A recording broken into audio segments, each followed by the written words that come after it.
It's Sunday, April 14, 2024. I'm Anthony Davis. Welcome to the Weekend Show, where we make the time to consider the news of the week. You can support my work and independent journalism at patreon.com/5minutenews. Our guest today is the president of Citizens for Responsibility and Ethics in Washington, who filed a lawsuit last September to remove Donald Trump from the ballot in Colorado under the 14th Amendment. Noah Bookbinder, welcome to the Weekend Show. Thanks so much for having me. So you're a very brave man. Maybe I should start with that because, Trump is about to go into a criminal trial tomorrow. He's very nervous about it, when he channels his nerves by abusing the judge and ignoring the gag order. And we know quite what he is to deal with if you are suing him or trying to, hold him to account. Just explain, before we get into the weeds of the news this week, about the intention behind that 14th Amendment and your decision to take that case forward, which ultimately was overturned by the Supreme Court. Yeah, so I think we have to start with the fact, and it's a fact that I think a lot of people and a lot of institutions in this country are sort of trying to pretend is not a fact. But the fact was that Donald Trump lost an election and tried to keep himself in power despite having lost, which is just about the most dangerous thing that can happen in a democracy. So that's something that happened. He tried to do it, ultimately, including by inciting a violent mob to attack the Capitol. And we looked at that and said, there must be something that can be done. There are a lot of people looking to see what could be done to bring about some accountability, but really to protect the country from somebody who would do such a thing and could do it again. And one of the things that our lawyers and some other lawyers found is that it wasn't the first time that the country was in this situation. That coming out of the Civil War, the drafters of the 14th Amendment, they did a lot of things that people remember very well. They added equal protection of the law. They obviously outlawed slavery. But they also did this other thing, which was not obscure at the time. It was a big part of the debate, but has largely been forgotten, which is that they put in this provision that says that if you're somebody who has sworn an oath to support the Constitution and then engaged in insurrection against it, so insurrection against the Constitution, you are disqualified from state or federal office. And the idea was, this country had just been through this horrific war. And the idea was to say that people who launched an insurrection against the Constitution and the democratic form of government shouldn't be put back in charge of that government. It's sort of a simple concept. It makes a lot of sense. And then for 150 years or so, nobody acted on that because thankfully there weren't any insurrections in this country. And we started to look at that and to say, maybe as in a lot of other ways, the framers of the Constitution were prescient and saw that something like this could happen. That they probably didn't imagine it would be 150 years in the future, but they saw that, and we thought that it applied in this instance, and so we set out to see if we could make that a reality. And we actually first represented New Mexico residents who brought an action against a guy named Coup Griffin, who was a county commissioner in New Mexico. He was someone who was an organizer of the January 6th insurrection and then was on the steps of the Capitol with a bullhorn spurring people on. There was a trial, and Griffin was determined to have engaged in insurrection, and he was removed from office. And by the time that wrapped up, Donald Trump was getting in position to run for president again. And Congress had failed to do the things that they could have done to protect against the same people doing the same things. And it seemed like, this constitutional provision, which was meant for exactly this situation, was crucial to try to apply, and specifically to apply to the person who was ultimately responsible for this whole thing that had happened. So I can stop there. There's a lot more to be said about that. Right. But I mean, I suppose the difficulty for not just myself, but probably everybody watching is we watched the insurrection play out on television. We watched it live. In fact, he watched it live as well once he'd finished making his speech, and then he got driven back to the dining room and watched the TVs in the White House and did nothing for 3 hours other than relish the moment because they were ultimately doing this in his name. I've always seen the insurrection as two kind of events. There's the insurrection to me that is the fake electors scheme, that trying to get the election overturned because he'd lost and he didn't want to lose. And so this was the scheme he'd concocted. And then when that failed, it was then sending in his base, the mob. Do you see them as separate, or does insurrection kind of encompass the one entirely terrible day? Sure. I mean, I think as a legal matter, our view is that there has to be some component of violence for it to qualify as insurrection under the Constitution. That doesn't have to be the whole thing, but it has to be a component of it. But that said, it certainly as we conceived of it and as we pled it in this action, it was broader. It was a wide-ranging scheme to keep himself in power, culminating in a violent attack.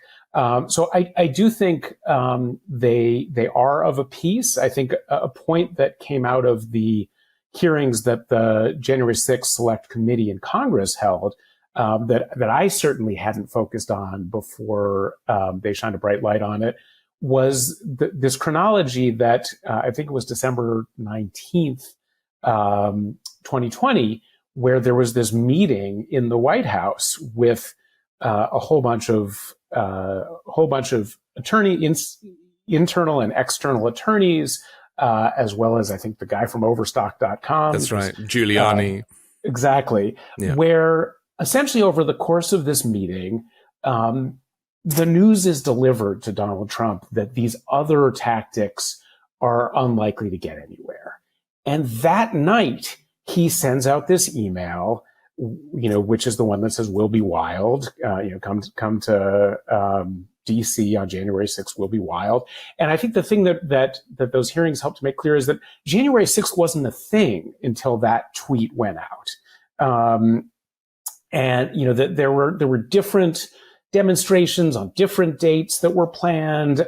But that crystallizes the idea that his supporters are going to come out on January 6th and they are going to get wild and that becomes this insurrection. So it is when he learns that these other pieces are not likely to work that he shifts his tactics. So I think when you sort of think that through, these really are of a piece. This is a single scheme, even if it's got different pieces to it.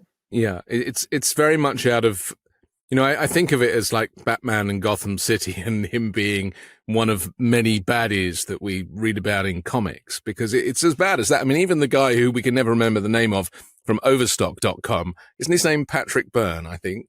I think that's right. Yeah. I mean, these people were absolutely central to this scheme, flying all over the country to bring about this fake electors scheme. Like it was so well planned, albeit badly executed, and then obviously it failed. But the point being that because the way I see it, because the US is such a litigious country, I mean, where I'm from and possibly elsewhere in Europe, they would have gone, well, yeah, there was an insurrection. We saw it on television. Everybody saw it. So of course he's going to be tried for it. Like, there would be no doubt. Why is it that here in the US, it's like, it's almost so theatrical. He's a former reality TV show host. Everything is like, it's almost pretend. So nobody really gets held to account. That's right. I mean, I think you can look at it in two different ways. One way of looking at it is that actually every decision-making body that has substantively looked at this issue of was there an insurrection and did Donald Trump engage in insurrection has found that there was, and he did. That includes the trial court in our case in Colorado, the Colorado Supreme Court. It includes a court in Illinois that looked at the same question, including looking at the trial record from Colorado. It includes the Secretary of State of Maine, who reached the same conclusion, looking at a very similar record. And actually, nothing in that Supreme Court decision that came out changed that. The Supreme Court didn't say he didn't do it. There's not there are 3 opinions from different justices. There's not a sentence in there that even suggests that he didn't do it, that there was something wrong with the factual and legal determination made on that issue by the Colorado Supreme Court. Instead, they let him off on a technicality. They say that this is the issue about the officer, about whether it's officers that are relevant or not. Well, that was the issue that the trial court in Colorado used. The Supreme Court picked a different off-ramp. I think I'd say maybe slightly less embarrassing one, which is it's all semantics, isn't it? Yeah, which is they say essentially that a state can only rule on this issue of whether somebody is disqualified if Congress first legislates and says that states can do that. They say that the Constitution didn't give that authority to states. It's when you sort of drill down, it's a pretty weird decision because ultimately there's nothing that is different as far as how this provision was to be enforced than the provisions in those same post-Civil War amendments that say that slavery is eliminated, that say that people are entitled to equal protection of law. And yet nobody has suggested that the states can't enforce those unless Congress passes a law. But in this one particular case, they sort of invented an additional requirement that kind of, I guess, intuitively makes some sense, other than the fact that it's not actually in the Constitution. So they came up with this kind of technical way out for him. But they didn't say he didn't do it, even though he asked them to. Actually a couple of weeks after their decision, the case of Couey Griffin, that New Mexico guy, came before them, and they decided not to take that one up, which would have been another opportunity for them to, in a sort of quieter, more low-key way, to exonerate Donald Trump. They could have said this wasn't an insurrection. They could have said, well, unless you were personally violent, which Couey Griffin wasn't, just like Donald Trump wasn't, you haven't engaged in insurrection. They didn't do any of those things. So, we're still in this place where everybody that has actually looked at the issue has found that he did it. So that's in the sort of, actual official proceedings among people who have trials and listen to witnesses and look at the evidence. And as you pointed out, actually, we all saw it. But then there's this separate thing going on in the political world where, Donald Trump sets out an alternate reality. Yeah. And everybody who is, who supports him, and, he's the most powerful figure in the Republican Party, and that party has lined up behind him. So they all essentially agree to pretend that his alternate reality is real. But to the extent that they claim that January 6th was just tourists and was a tour of the Capitol building, and I mean, to the point that, it's almost like they try to make you think that your eyes are deceiving you. That's right. And it's that much that makes you realize how far down the rabbit hole people are with him, whether it be because they're in a cult and they're brainwashed, or just political allegiance because he has compromat, or he's going to humiliate them or not support their re-election. This, to me, it just goes back to comic books, because this stuff just doesn't seem like it could be real. And yet, again, the US does seem to operate, and I only say this as an outsider with a European perspective, is that nothing is what it seems here. And you really do, like, everybody lawyers up because, there's an argument and a perspective and an interpretation, whether it be of the Constitution or in this case, whether or not this thing really, really happened. I mean, how do you feel having gone through this process and taking the position that you take, knowing that this man has effectively won the nomination to be the Republican presidential candidate once again? I think what's really alarming is that we're in a situation where institution after institution has decided to take a pass on holding him accountable and on kind of protecting all of us as Americans from this person who attacked the country and not only could do it again, but has kind of made clear that in the same circumstance, he would do it again. And so, that started weeks after January 6th when the House impeached Donald Trump and the Senate acquitted him, even though you could clearly get to 67, the number you needed to convict, if you counted up the number of people who said he was responsible for an insurrection. But they came up with reasons not to do it, that, he was going to be out of office. There was no further threat. And, later how naive. On, right. And, later on, the House Republicans, killed efforts to have a bipartisan commission.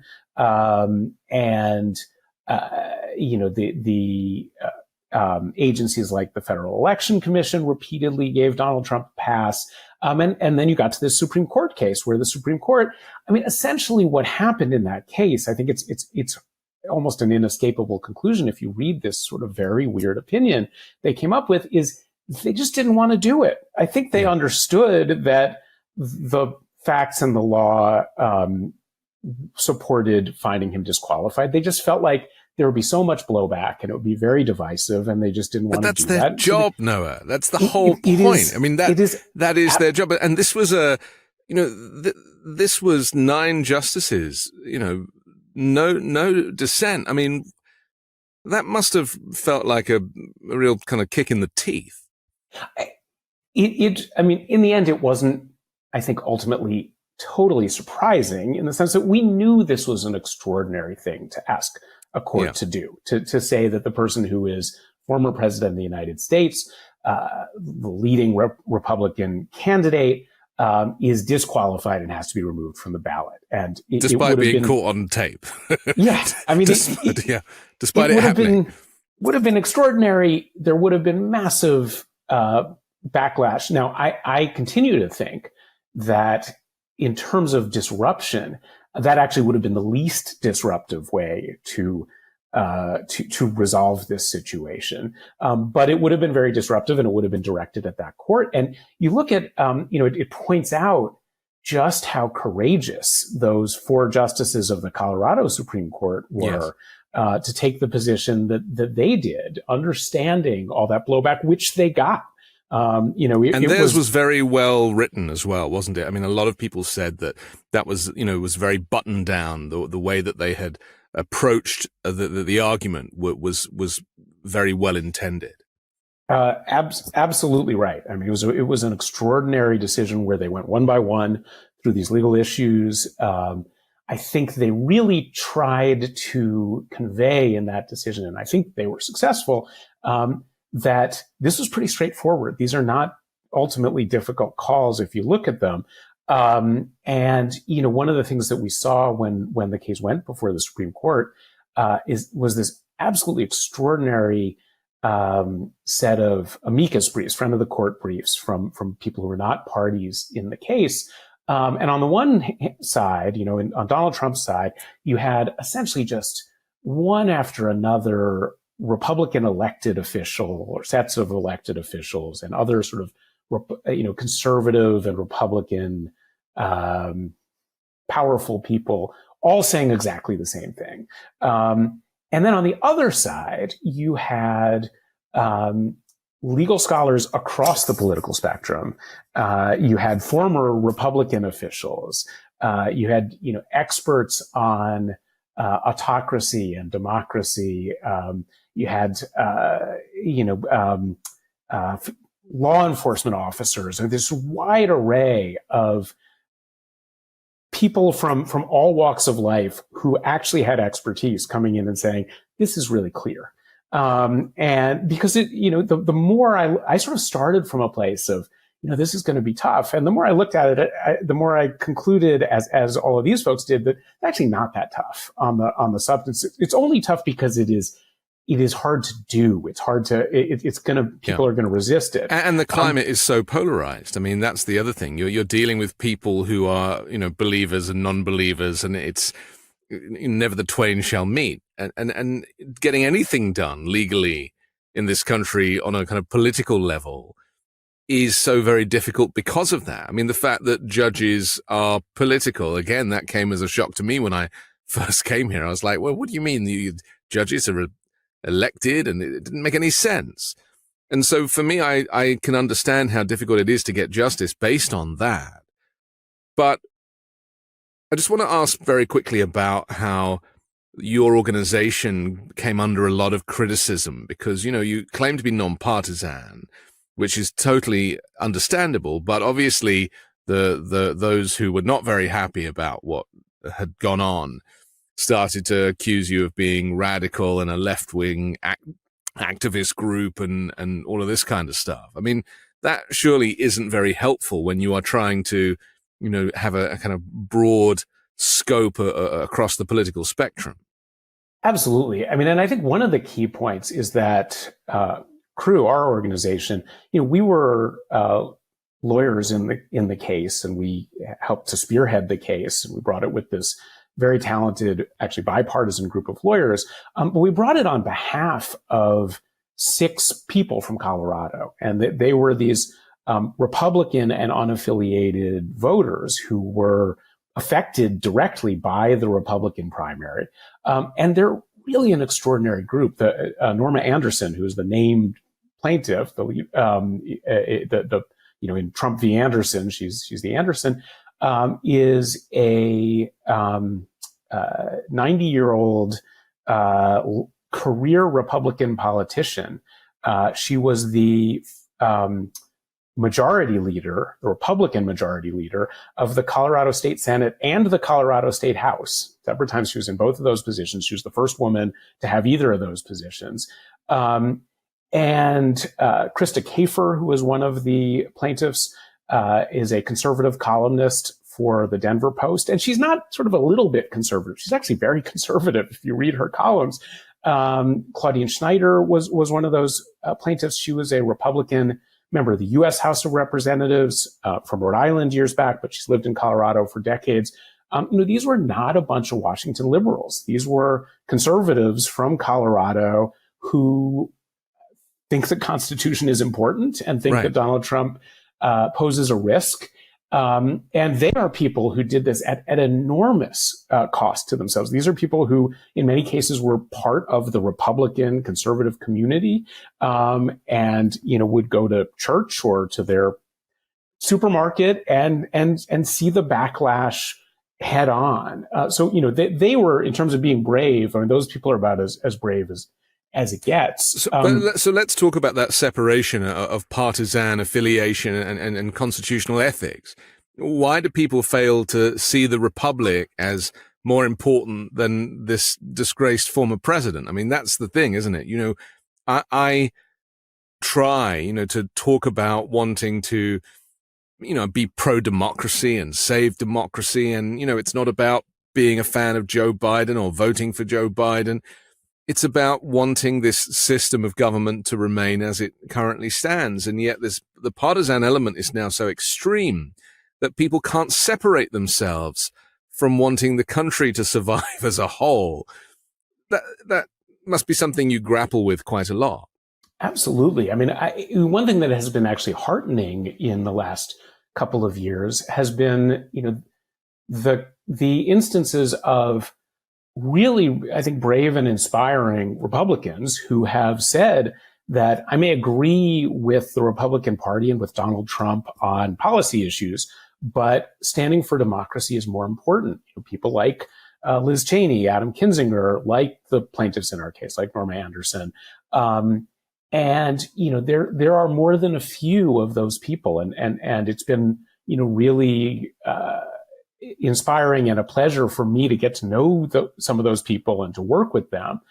But on the flip side, you also have this large number of people for whom their political party has become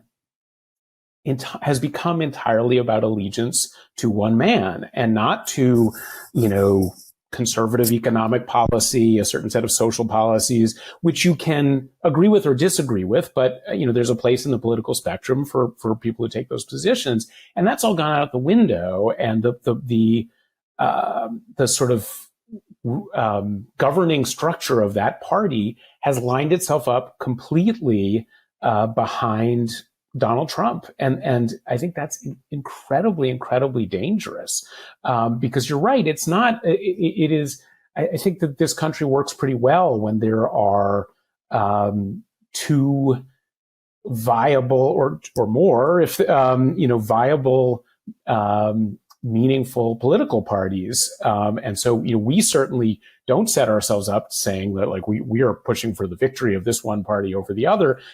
We want a working democratic system, and that, trying to keep Donald Trump off the ballot is not about helping one political party over another. It's about protecting the republic from somebody who has attacked it and could attack it again, and really is a danger to the viability of a meaningful democracy in America.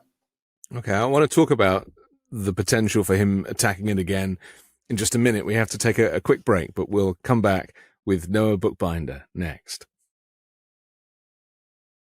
We often think living a more heart-healthy life means making big, unsustainable changes. Well, with Superbeats Heart Chews, you can get daily blood pressure support in just 2 tasty chews a day, and they even promote heart-healthy energy without the stimulants. Paired with a healthy lifestyle, the antioxidants in Superbeats are clinically shown to be nearly 2 times more effective at promoting normal blood pressure than a healthy lifestyle alone. I know how much heart health is linked to other health issues, and I do my best to make good choices. Superbeats Heart Chews are part of my morning routine. Super convenient, I chew them whilst catching up with the morning news. They're effective and clinically studied.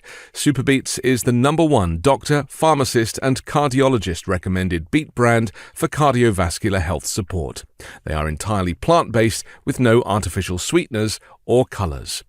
Double your potential with Superbeats Heart Chews.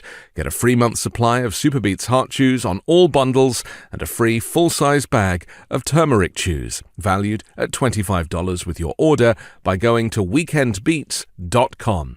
Get this exclusive offer only at weekendbeats.com. I've always found it difficult to find clothes that I like to wear, and when I find one thing that works, I just buy loads of them and just wear the same thing all the time. Well, men's closets were due for a radical reinvention, and Rhone stepped up to the challenge. Rhone's commuter collection is the most comfortable, breathable, and flexible set of products known to man. And here's why.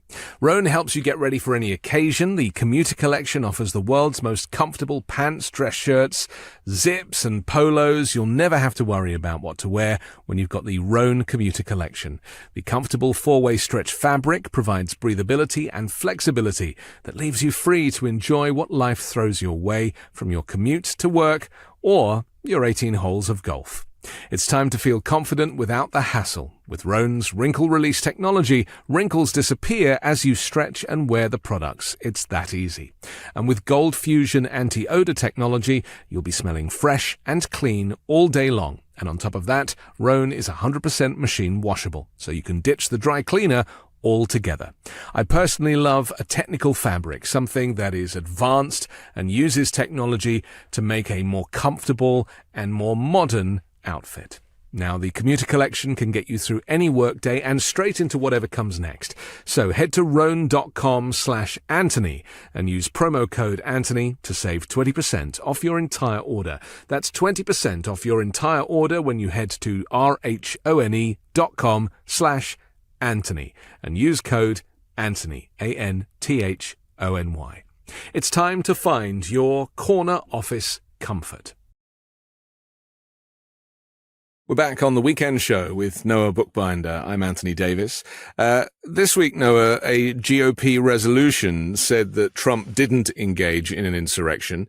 The resolution was introduced now more than 3 years after the insurrection, and it added that Trump did not give aid or comfort to enemies of the U.S. The resolution carries no legal authority. It's more of a symbolic gesture, but it was sponsored by Matt Gaetz and co-sponsored by more than 60 House Republicans. I mean, we've, just been talking about this allegiance, this idea that they put one solitary man over the party and over the safety of the citizens and the future of the republic. Did you see this resolution as just, theater, political theater, or do you think it has any value that 60 Republicans have put their name to it? I mean, it certainly is telling that a large number of, these aren't sort of just people who are Republicans. These are elected members of the United States Congress, are willing not only to put loyalty to one person ahead of the protection of the democracy, but they're willing to make an attack on the facts, on the things that we all saw with our own eyes, a cornerstone of their political identity and their program going forward. They're not talking about conservative economic policy or things like, they are relitigating this event that, not only have there been cases like ours where, there was a trial with 15 witnesses and thousands of documents and hours of video where fact finders said, hey, this case proved that he engaged in insurrection, and Donald Trump had lawyers who were aggressive and they put up their own witnesses. Not only have through a whole lot of process, courts and others reached that conclusion, but also we all watched it on television. It's not a hard case. And we keep coming back to that, don't we? Like we keep coming back to the videotape and the funny thing is it was the insurrectionists that filmed it. Yeah. It wasn't even filmed by the networks. This was like homemade video. And that's why it feels like we're living in the Twilight Zone, doesn't it? That's right. I mean, and that was one of the wild things in this trial that we did in New Mexico for Couey Griffin. It would be hilarious if it wasn't so deadly serious for the Republic. But a sort of lesson of that trial is, don't take a videographer to an insurrection. I mean, this guy actually brought a filmmaker with him who took hours and hours and hours of footage that showed exactly what happened.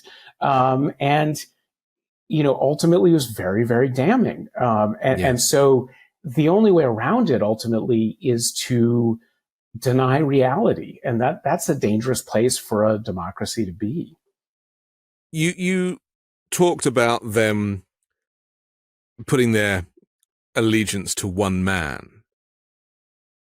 People don't really like to define what that is in this country, do they? I mean, maybe we could just flesh out what that really is. That is authoritarianism. That is the makings of a dictatorship. That is an autocrat seeking worship. I mean, obviously the press kind of talk about it, and he did that ridiculous quote, I'll be a dictator for day one or one day or, whatever. But the evidence was pretty clear from his last presidency. And I often cite disappearing people on the streets of Portland in unmarked vehicles, unknown military personnel arresting peaceful protesters or buzzing protesters in Lafayette Square with a helicopter and using tear gas on American citizens. I mean, if that isn't the stuff of dictatorship, I don't know what is.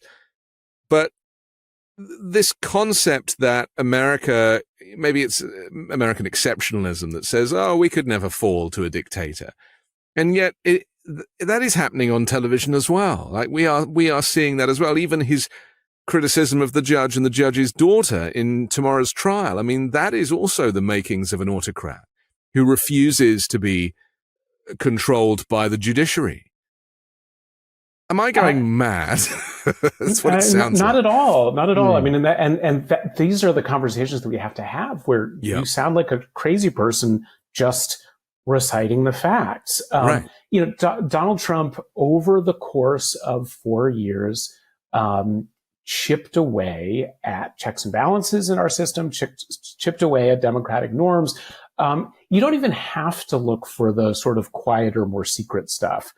He publicly fired U.S. attorneys, prosecutors, and inspectors general, the sort of internal watchdogs within the government, when they pursued investigations that were unfavorable to him, or didn't pursue investigations that he wanted politically. He pushed his Justice Department to drop cases against friends and allies and bring investigations against people that he perceived to be enemies. That stuff happened very publicly. Yeah.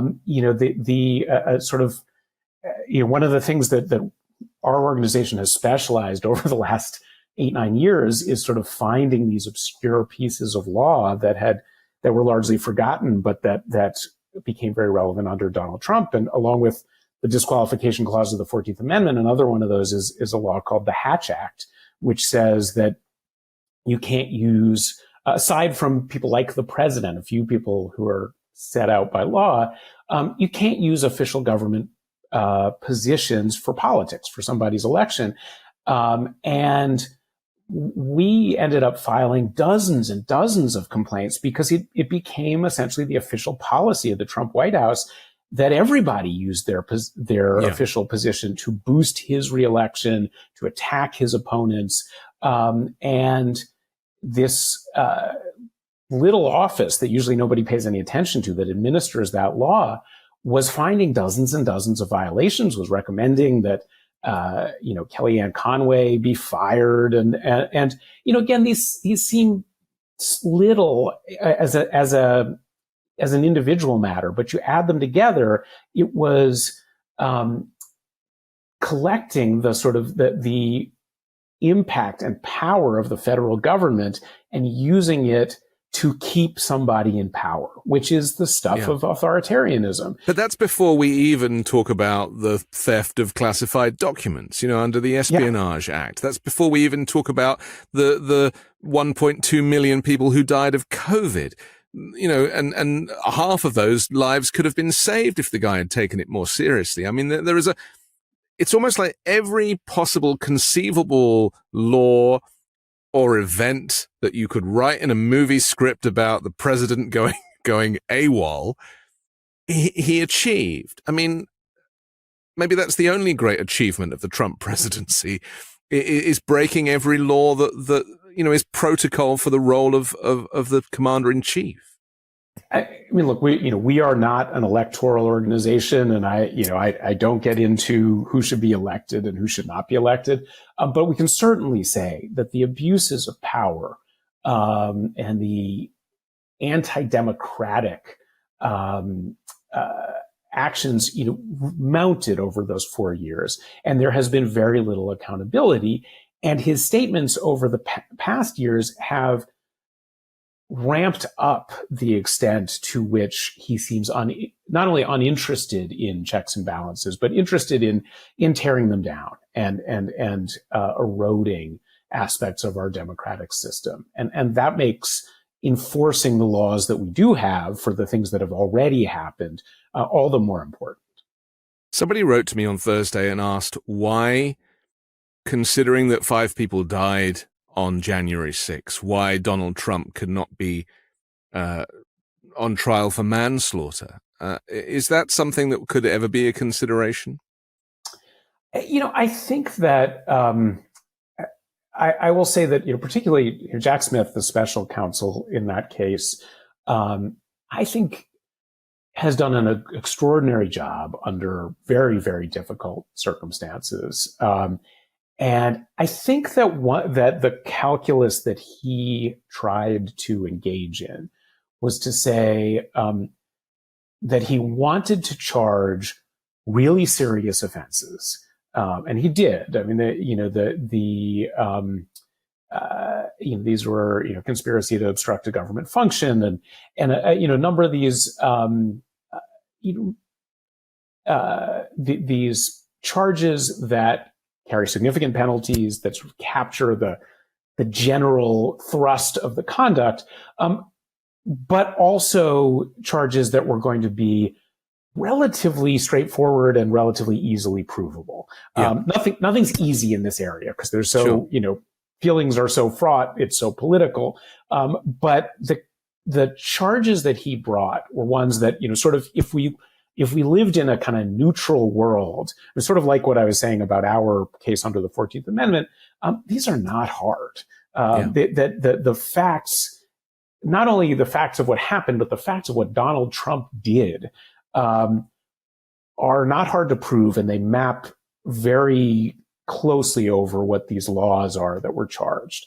And I think that Jack Smith thought that he would be more successful charging those kinds of offenses as opposed to ones where, maybe you could get there, but it was going to be really, really difficult to put all the factual pieces and the legal pieces together to get there. And I think I am hopeful that case is actually going to go to trial, that it's going to go to trial this year. I think there are, the Supreme Court and others have put some obstacles in front of that happening. I think it is still very possible. Well, like in presidential immunity, which, it's not a small one, is it? It's not a small one. It is, it's an easy one. I mean, I think, even I thought our case was pretty straightforward, but immunity is a much easier question.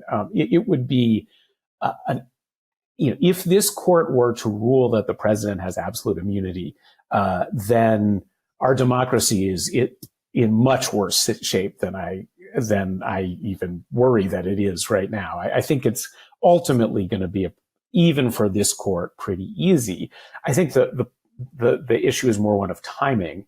And I think if they can move pretty quickly after an oral argument, as they did in the Colorado case, and say, of course, he's not absolutely immune, then there is plenty of time might be a stretch, but there is certainly sufficient time for that case to go forward, for it to go forward in a fair and thorough way. I think if that happens, it's going to be a devastatingly powerful case. To the extent people are paying attention to it, it will make even more clear than the many, many things we've already seen, how horrific this was and how much he's responsible for it.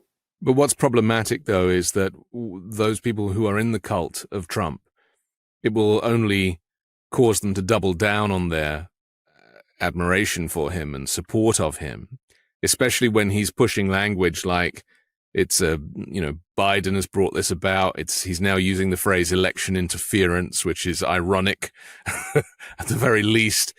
I mean, even the fact that he's allowed to say those things, to me, constitutes some kind of a break of not just protocol, but also criminality, to kind of claim that it's Joe Biden behind it, because he obviously ran his Justice Department like it was his own personal legal firm, and to project that onto Joe Biden, who's been a public servant his whole life. I mean, it is very, there is so much there that suggests that he's just ignoring the whole system. So no matter what cases you bring towards him, he just seems to either be able to delay, or because he has such tunnel vision about his view, he comes out with arguments that nobody else would really even think of.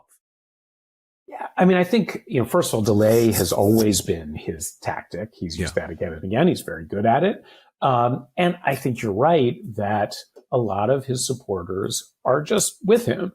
And so they will adopt whatever kind of counterfactual presentation he puts out there. I also think that there's a pretty significant swath of the American people that maybe just hasn't focused in a while on these really dangerous things that Donald Trump did, and that when these cases are put in front of them, we'll actually be troubled by it. Yes. And we'll see what happens. But that is my That's my belief. I do think that these judges in these cases are put in a very difficult position because you're right that having a defendant in a case out there arguing the facts of the case publicly, sort of defaming the judge and the prosecutor and the juries, potentially. Juries and witnesses.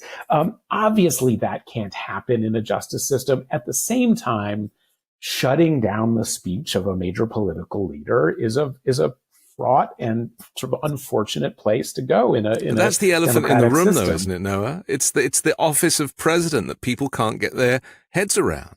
This respect for the office of president. Despite the fact that he didn't respect the office of president even when he was the president, there is this overarching idea that you cannot disrespect a former president in this way. And that is it's a cultural thing. I mean, it's not really constitutional, is it? Oh, that's certainly right. I mean, if anything, if you go back to the framers of the Constitution, one of the one of the key principles that they, I think, believed to the core and worked hard to put into our Constitution is that this is not a monarchy, that this is a country that had just rebelled against a monarchy, and that I think they came reluctantly to the idea that we needed a chief executive to have sort of order in this country. There had been sort of an experiment with the Articles of Confederation, which didn't have a strong president. And, they determined that ultimately you needed something like that, but they were very determined that person be a regular person who was not above the law, not outside of the law, and not somebody who was who received excessive deference. And I think in a lot of ways they'd be horrified by Donald Trump's notion that the president can do whatever he wants and the people need to defer to that, and the fact that so many Americans have gone along with that, because it's not the way the system was designed. I was thinking back about, previous presidents that have got into hot water. There's only really Nixon and Clinton, right? And, Nixon we know about, who was forced to resign. But Clinton, lying about sexual relations with Monica Lewinsky, I mean, at the time, that seemed like the worst thing that could ever possibly happen. There was so much shame. And yet we're talking about like consensual sex between two adults. This now, considering that, we've got him, the hush money, paying off a porn star and, a whole kind of gamut of potential crimes. And yet there doesn't seem to be that same shame attached to Donald Trump as Bill Clinton seems to still carry when you see him walking around these days. I mean, shame is an important context, and it's tied up with things like norms, like this is how we do things, this is how we don't do things. So even in the case of Richard Nixon, he was only forced to resign in the sense that it became clear to him that he would be impeached and likely be convicted. And, the sort of with sort of regular rules of decorum, at that point, it is, the right thing to do is just to resign and not bring the country to that point. Donald Trump introduced this concept of what if you just ignored the rules, and what if you just ignored the traditions and the ways things have been done in the past. And morality as well, because morality is linked to shame, isn't it? I think that's right. Ethics is obviously, it's what we think about every day. Right. And, his sort of argument on any sorts of rules or any sorts of concept of ethics is sort of make me, right? And, one of the things we found is that in a lot of cases, things that we thought were rules weren't rules. They were really just traditions. And if somebody didn't want to do it, they didn't have to do it. And even where there were rules and laws, they're very, very hard to enforce. In some cases, because enforcement isn't written into it. In some cases, because there's so much partisanship in the system that even where there are potential enforcement mechanisms, it's hard to make them work. And that's been a lot of his strategy, is just to essentially pretend the rules and the laws don't exist and put them to their paces and see if they can actually be brought to bear. And it turns out it's really hard. And, one of the things that we and others in the sort of good government space were focused on over the past 4 years was, are there ways that we can strengthen the laws and the rules so that they do work when somebody is not interested in following them? And, there were certainly some notable successes, mostly pretty quiet successes. But the sort of large scale reform came up just a little shy, I think in large part because of the level of partisanship that we have. And so, our system is still vulnerable and those reforms are still needed. How much is the insanity clause relevant in this case? Because, I've interviewed on this show Bandy Lee a few times, who is the clinician, the forensic psychiatrist who effectively diagnosed him as being a malignant narcissist and talks about his personality disorder and everything else. I mean, he is undoubtedly very, very compromised mentally, emotionally. And, there doesn't seem to be any real provisions for that in the Constitution, to the point, or even an interest on behalf of the politicians and even the media to talk about the mental health of the former president in any detail whatsoever. Maybe a passing glance, but I could talk about it endlessly. I mean, why do the legal people stay away from it? When Dr. Lee said to me, she's in court all the time talking about criminals who are, having their cases heard for parole or whatever else. And this is scientific. This does have a legal connection. And yet on this subject, no one really goes there. Yeah, I'm going to probably frustrate you a little bit in saying that's pretty far outside of, my expertise and my, Sure. That I can look at it and say that he has been doing things that are illegal, that he has been doing things that are, that trend authoritarian, that are dangerous to the democracy. I have less of a basis to say, why, what is it in him that pushes him to that place? I think in the criminal cases, intent is definitely an issue, right? And so one of the things that we may see if Jack Smith's January 6th related case is able to get to trial, similarly with the case in Georgia, is his lawyer saying, well, he actually thought he won. And so he thought this was proper. Yeah. I don't ultimately think that's a great defense, because even if it's been disproven already, hasn't it? By Bill Barr and everybody. They've already. I think that's right. The evidence is overwhelming that he was told again and again that he didn't win, and that he admitted in private conversation that he knew that. But even so, you're not allowed to say, I think I won, I exhausted my legal remedies, and now I'm going to break the law to keep myself empowered. That still wouldn't work. But I also think that his own team doesn't want to say that he was in an alternate reality, and so I think that there will actually be a limit to how much we see that piece play a role in court. As to sort of what his actual mental state is, I really can only look at what he's doing and how dangerous it is. But there is a scientific term which we are able to use, and that is that he's nuts. And you can feel it, I can feel it, and anybody who lives in reality can feel it. And I find it fascinating that we're living in a society now where we're all being much more open about our mental health and boasting about our therapists and everything else, right? And yet, when the president is nuts, it's like the world's worst kept secret. So, how do you go forward when society is evolving and being more open about mental health, and somebody who is so clearly unwell is put on a pedestal and the Supreme Court is siding with? I mean, it's very frustrating. Yeah, I mean, I think I'll, again, sort of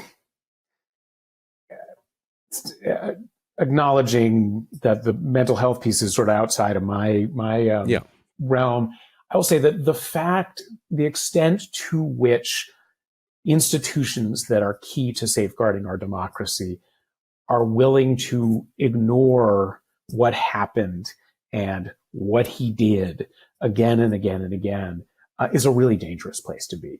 And we have seen that, most pointedly, obviously, around the attempt to keep himself in power after the election and around the January 6th insurrection, but also again and again. And one of the things that's been interesting for us, when we started with Donald Trump's, when Donald Trump was sworn in, what we were really focused on was the kind of financial corruption and the conflicts of interest, which was clear from day one that was going to be happening. And that he hadn't divested from the Trump organization. Exactly. And it happened, and it was worse than we ever imagined it could be. Right. Do you remember when he wheeled in the papers, the stack of blank pages, and claimed that was everything that he was not looking at anymore? Exactly. But one of the things that we found in just the last few weeks is there's suddenly a lot of interest in that because, we've been, as other people have been pointing out that, hey, he's now got this publicly traded company and very wealthy people and foreign governments and folks who want to influence him can buy shares, prop that up. That directly affects his wealth. And that's a way to influence him. And I think part of the reason why it's getting traction now is because it's outrageous. But part of the reason it's getting traction is because everybody had kind of forgotten that was a thing that happened. That's so interesting. And so, I think we are seeing that with so much about him is that people have sort of decided to pretend that he is a normal political figure. And as these things come out that are highly abnormal and highly problematic, people are kind of discovering them again. And it's a very strange place to be. It's lost 25% of its value in the last 5 days. So if the trajectory continues in that direction, he will have probably lost a lot of money. And I think he's relying on that money to pay legal bills as well, going forward. We have to take another quick break, but I want to come back and talk about this idea that, history could repeat itself. And if he loses the election, how he may react to that. And if another insurrection is on the horizon. We'll do that next on The Weekend Show. Sick of the one-size-fits-all method, especially when it comes to your erectile dysfunction treatment? Well, good news. Now you've got options with Hims. Hims is changing men's healthcare by providing access to affordable sexual health treatments from the comfort of your couch. Hims provides access to doctor-trusted ED treatment options such as chewable hard mints, brand-name treatments like Viagra, or generic alternatives for up to 95% off. The process is simple and 100% online, no uncomfortable doctor's visits. Just answer a series of simple questions on their site, and a medical provider will determine the right treatment option. If prescribed, your medication ships directly to you for free. No insurance is needed. If ED is getting you down, it's time to join the hundreds of thousands of trusted Hims subscribers and get treated. Start your free online visit today at hims.com/weekend. That's HIMS.com/weekend for your personalized ED treatment options. hims.com/weekend.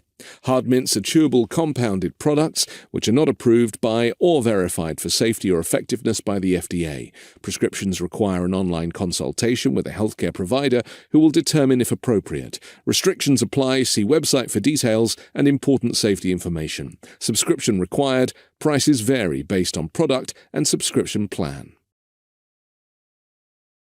I'm excited to tell you about Moink. That's Moo plus Oink. Moink is a meat subscription box company on a mission to fight for the family farm. They're located in rural America, run by an 8th-generation female farmer. Their animals are raised humanely, their employees are paid a living wage, and the quality of their product is better than anything you'll find in a store. Moink delivers grass-fed and grass-finished beef and lamb, pastured pork and chicken, and sustainable wild-caught Alaskan salmon straight to your door. I've received one of these boxes, and I can verify that the quality of the food was excellent, and it tasted delicious too. Keep American farming going by signing up at moinkbox.com/weekend now, and listeners of this show get free bacon for a year. That's 1 year of the best bacon you'll ever taste, but for a limited time. Spelled MOINK box.com/weekend. That's moinkbox.com/weekend. Noah Bookbinder, do you worry that this whole insurrection story could happen again? Donald Trump, might be neck and neck in the polls. As we know, polls tend to be conducted over landline telephones with older people. So who knows where this election is going? But there is a good chance that actually he's not as popular as he thinks he is, and not as popular as he tells us he is. His base is shrinking. The criminal trials don't help. And he could lose the election, some say, by quite a large margin. He won't accept that, though, will he? And he certainly won't go quietly. So should we not be planning for another insurrection and managing the situation to protect the nation? I think it is a near certainty that if Donald Trump loses the election, no matter whether it's close or it's not close, he will assert that he actually won the election.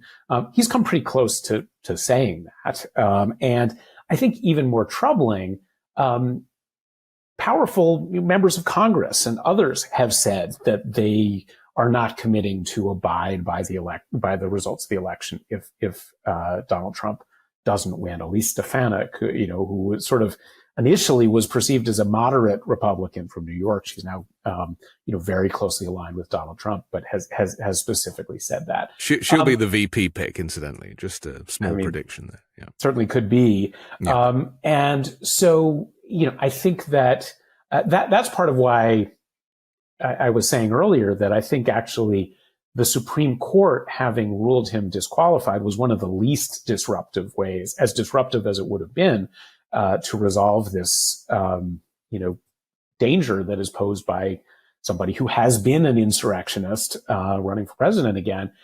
If he does not win, I think he almost certainly will assert that he in fact won. And he's got a large number of supporters, both very powerful office holders and regular people, primed to believe that and to potentially act on that. I do think that there are some situations that hopefully will make it possible to respond to that situation. One is that, one of the reforms that did happen is that the Electoral Count Act, which governs sort of how this process works of the Electoral College voting and then those results being counted, that was strengthened. Some, not all, but some of the ambiguity in that law has been cleared up. That'll make it a bit harder to do some of the things that Donald Trump tried to do the first time around. Also, Joe Biden is president. And so, federal law enforcement response in the, should there be unrest, is not going to be totally up to Donald Trump. Yeah. So, there are some of those pieces, but it's unlikely to be pretty if that is the circumstance. And I think that's something that we, as a country, need to be ready for. So I think that is, that's not just sort of a thing that conceivably could happen. It's a thing that it's hard to imagine that some version of it won't happen if he doesn't win the election. Some of us have been saying that January 6, 2021 was the rehearsal, and what's going to come this time will be, way more powerful because they learnt their lessons the last time. And the difference, I suppose, as you describe, is he's not the incumbent. So there doesn't need to be a transition of power and, like get that guy out and watch him take those boxes with him.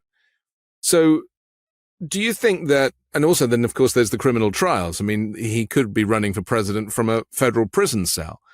So, there's so much there. But as with dictators who have a cult-like following, people will just go with him wherever he goes. And so that's really compounding this. He's been saying that the election is rigged against him for the last few years. And after a while, as we know with, Hitler's repetition, it starts to become part of the vernacular. Yeah, I mean, one of the we've heard over the last number of years from a lot of experts in democracy and totalitarianism and the fall of democracy, and that's I'm not a historian. I have to rely on those folks, but yeah. One of the things that they have said is that one of the most potent predictors of the rise of authoritarianism is an attempted takeover of power that is not that does not result in real accountability and right. That's not responded to effectively. And I don't think we haven't missed our chance on that yet. We have missed some chances. It's getting close, though. I mean, we're only a few months away from an election. Is this criticism of Merrick Garland or of, the system? Because I'm as frustrated as many people that it's taking, over 3 years to even get to the point where he might be held to account. And it's not even looking good that it's going to happen. Surely in that delay, it does mean it gives credence to his argument.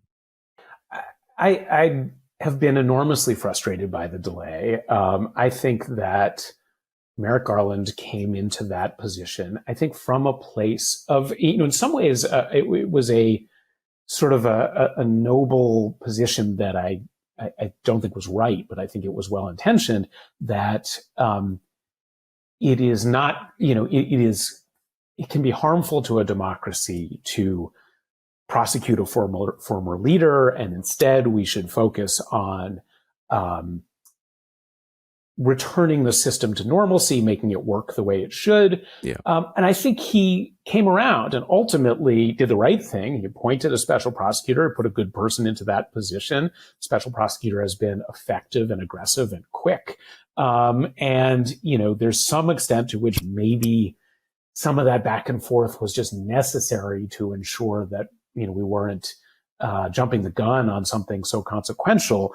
But it's also been very frustrating because if that trial had happened a year ago, we might be in a very different place now. Or even if he had been, his impeachment had been ratified in the Senate. Of course. I mean, the second impeachment I'm talking about, not the first one where he tried to extort Ukraine. That one is by the by now. I mean, this is the tragedy of the system, supposedly of checks and balances. They simply don't work.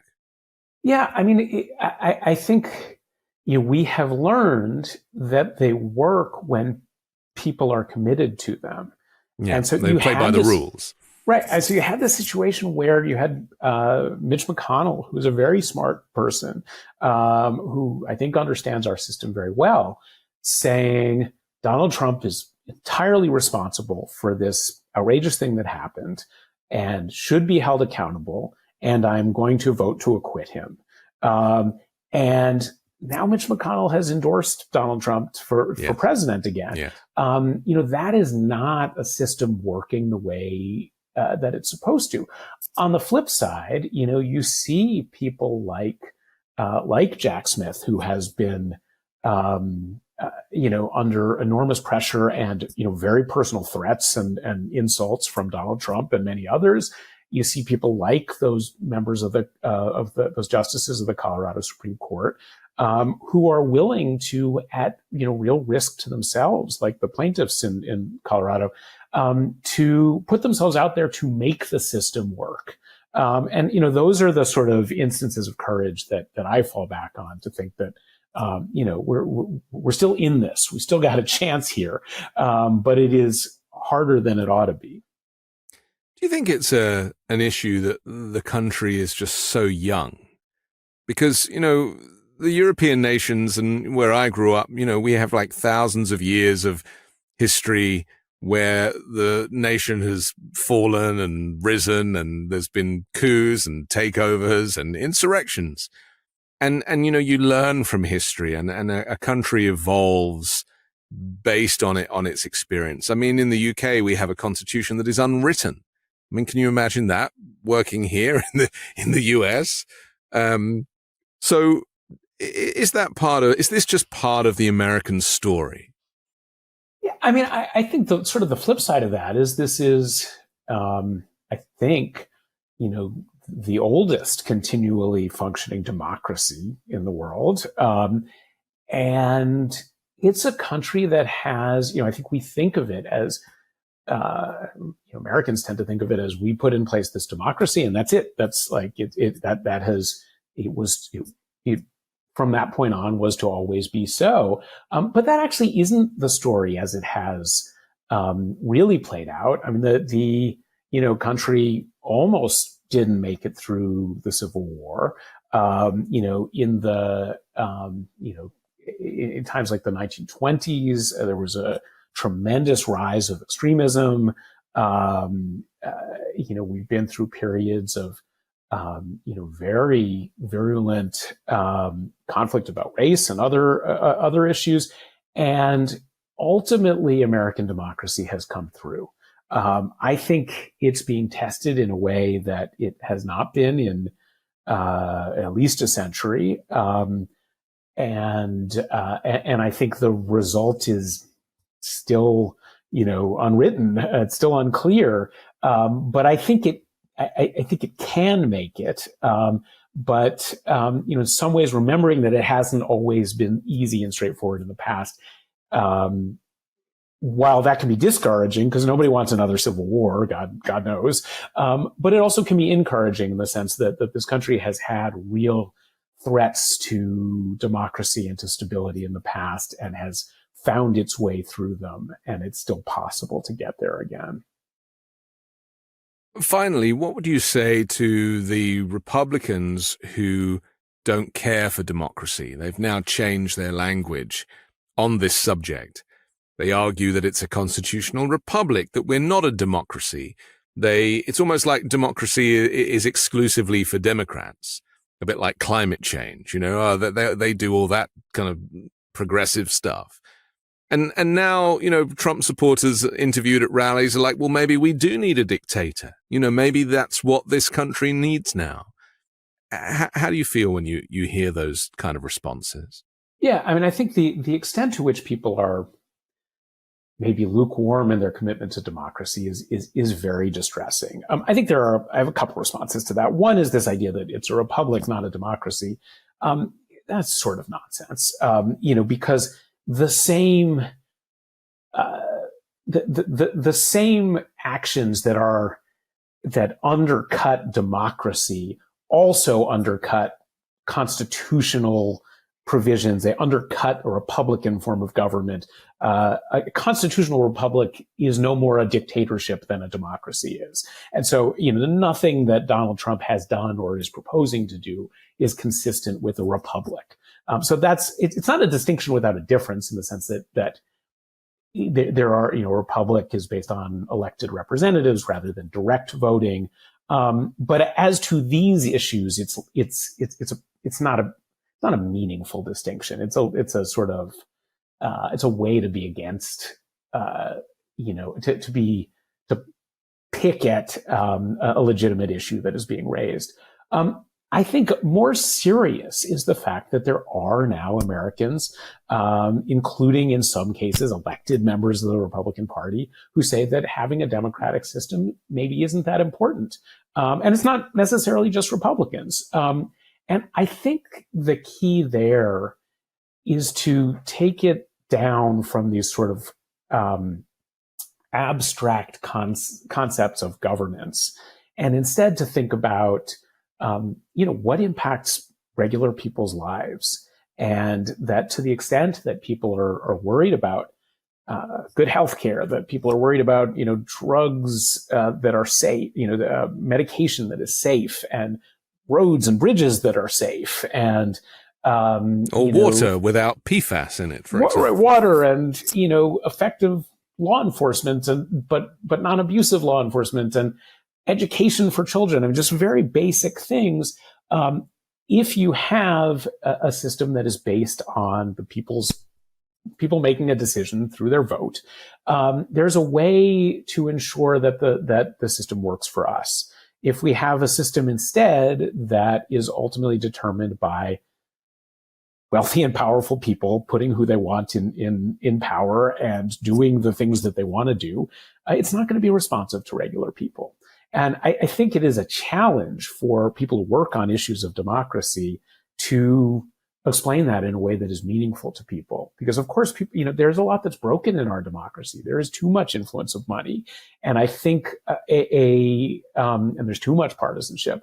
And it's not an entirely irrational response to say this system is broken. We need something different. I think explaining to people why what we need is a better democracy as opposed to not a democracy is a challenge that we need to rise to.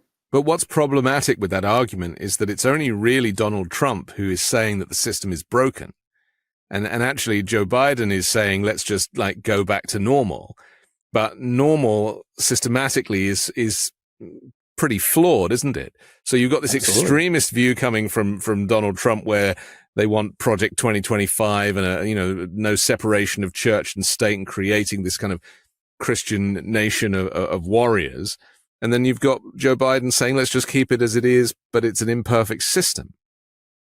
Yeah, and I think actually, when you sort of dig into the policy specifics, and Biden has been in favor of reform measures on voting and on money in politics, and but there's certainly been a tone of sort of let's just go back to the way things were, and I do think that's Trump's fault, though, isn't it? Because he's upped the ante so much that we're just desperate to go back to some sense of normality. Yeah, I think that's true. And I think that it is a real challenge to say, hey, this system is broken in many ways and we do need reforms. And that's what our organization was arguing for in 2015 before anybody knew that, that democracy in the United States might be, under threat. But we need reforms, but not throwing the system away, not throwing away representative democracy. And that's something that I think, especially with younger people, we collectively need to do a better job of explaining, why that is. And how government works, maybe. And that just because politicians aren't even necessarily great communicators doesn't mean that their intentions aren't honorable. That's right. And there's certainly plenty of people working in government who are not politicians, who are people who look to keep our water supply safe and our medication safe and all of those kinds of things. And you can't throw all of that out in the name of curbing some pieces that are not working as well as we would hope they would. Okay. We have to finish, but I'm very grateful to you, and thank you for sharing your expertise, and hopefully we'll talk again sometime. Noah Bookbinder. Thanks so much for having me on.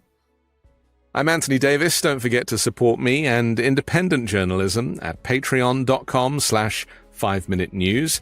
You can catch the daily 5-Minute News podcast. Find me there, and find me here next week with a brand new special guest and more factual news stories to discuss on the 5-Minute News Weekend Show with Midas Touch.